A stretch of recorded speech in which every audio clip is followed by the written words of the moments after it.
અમદાવાદના ફતેવાડી વિસ્તારમાં એમડી ડ્રગનું વેચાણ કરતી મહિલા સહિત 3 આરોપીઓને સ્પેશિયલ કોર્ટે દોષિત ઠેરવી સજા ફટકારી છે। આરોપી જાવેદ ખાન ઉર્ફે બલૂચને 10 વર્ષની સજા, જ્યારે અન્ય આરપી વસીમ શેખ અને સબાના બાનુને 5-5 વર્ષની સજા ફટકારવામાં આવી। એસઓજી ક્રાઇમ પોલીસે વર્ષ 2023માં ત્રણેય આરોપીઓ પાસેથી 69 ગ્રામ એમડી ડ્રગ પકડી પાડી એનડીપીએસની કલમો હેઠળ ગુનો દાખલ કર્યો।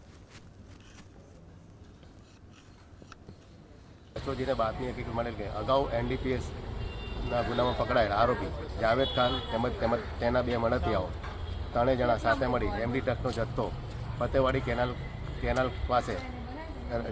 રાખી પોતાના કબજા ભોગવટામાં રાખી રંગે હાથ 3 જણા પકડાઈ ગયેલ, જે કેસ નામદાર સેશન જજ શ્રી ઈબી રાજપૂત સાહેબ નાઓની કોર્ટમાં ચાલવા પર આવતા 3 આરોપીઓને નામદાર સેશન જજ શ્રીનાઓએ આરોપી નંબર 1 જાવેદ ખાનને 10 વર્ષથી સખત કેદની સજા તેમજ 2 લાખ રૂપિયા દંડ તેમજ આરોપી નંબર 2